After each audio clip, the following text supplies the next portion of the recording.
السلام علیکم ورحمۃ اللہ وبرکاتہ۔ بسم اللہ الرحمن الرحیم۔ اللہ کے نام سے شروع کرتے ہیں جو بڑا مہربان اور نہایت رحم کرنے والا ہے۔ پارہ نمبر 22 سورہ یاسین کی آیت نمبر 12 سے ہم شروع کریں گے، جس میں گاؤں کا یعنی کہ گاؤں کے باشندے کا ذکر فرمایا گیا ہے کہ عام طور پر ان آیات کی تفسیر کرتے ہوئے علماء تفسیر نے لکھا ہے کہ جس گاؤں کا یہاں ذکر فرمایا گیا اس سے مراد انطاکیہ ہے، جو ملک شام کا ایک شہر ہے، اور پہلے دو رسول جو حضرت عیسیٰ علیہ السلام نے حضرت عیسائیت کی تبلیغ کے لیے بھیجے تھے، ایک کا نام صادق اور دوسرے کا نام مصدوق تھا۔ جب ان کو ستایا گیا اور تکلیف پہنچائی گئی تو ان کی مدد کے لیے حضرت عیسیٰ علیہ السلام نے تیسرا رسول بھیجا، اس کا نام شمعون تھا، اور وہ شخص جو شہر کے پرلے کنارے سے دوڑ کر آیا تھا اس کا نام حبیب نجار تھا۔ لیکن محققین نے ان تفصیلات کو ماننے سے انکار کیا ہے۔ چنانچہ علامہ ابن کثیر نے اپنی تفسیر میں لکھا ہے کہ یہ تفصیلات کہیں وجہ سے قابل اعتماد نہیں۔ نمبر 1 کہ جن حضرات کا یہاں ذکر کیا گیا ہے وہ اپنا تعارف لوگوں سے یوں کراتے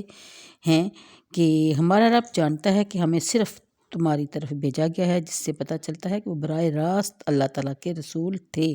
نہ یہ کہ وہ حضرت عیسیٰ علیہ السلام کے حواری اور فرستادہ تھے، اور اگر وہ حواری ہوتے تو ان کے کلام کا انداز یہ نہ ہوتا۔ اور دوسری وجہ یہ ہے کہ یہاں جس قوم کا ذکر فرمایا گیا اس کے باشندوں نے ان رسولوں یا فرستادوں کا انکار کیا ہے، ان کی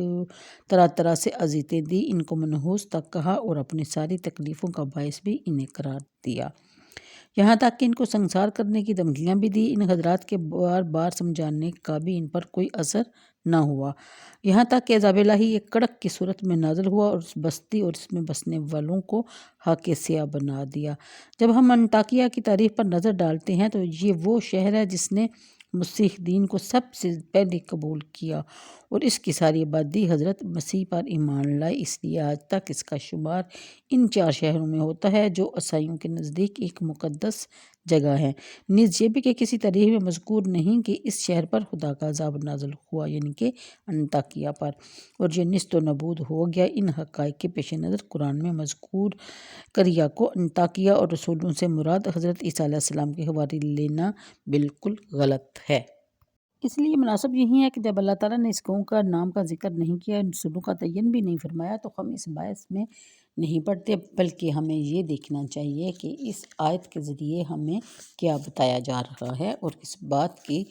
ہمیں تبلیغ کی طرف مائل کیا جا رہا ہے۔ اگلی آیت میں اللہ رب العزت فرماتے ہیں کہ اے میرے پیارے رسول، کفار مکہ اور مشرکین عرب آپ سے الجھ رہے ہیں، آپ ان کے سامنے ان لوگوں کا واقعہ بطور نصیحت پیش کیجئے جن کے پاس اللہ تعالیٰ کے رسول آئے اور انہوں نے ایمان لانے سے انکار کیا اور انہیں تباہ و برباد کر دیا گیا، شاید یہ واقعہ سن کر انہیں عبرت حاصل ہو کہ اپنے طریقہ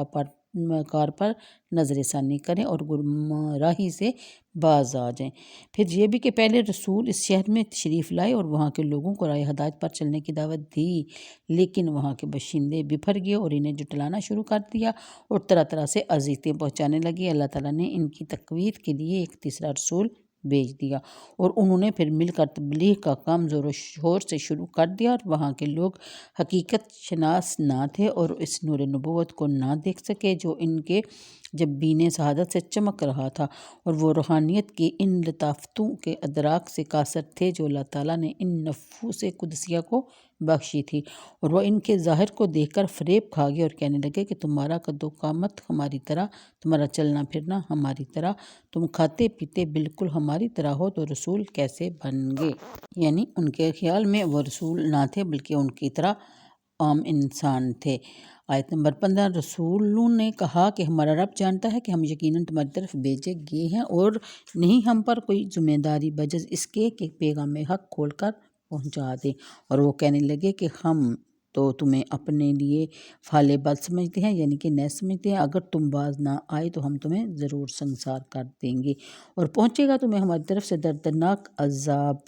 پھر اگلی آیت میں بیان فرمایا جاتا ہے کہ تمہاری بد فعلی تمہیں نصیب ہو، حیرت ہے کہ اگر تمہیں نصیحت کی جاتی ہے تو تم دھمکیاں دینے لگتے ہو، بلکہ تم لوگ حد سے بڑھ جانے والے ہو۔ آیت نمبر 20 کے مطابق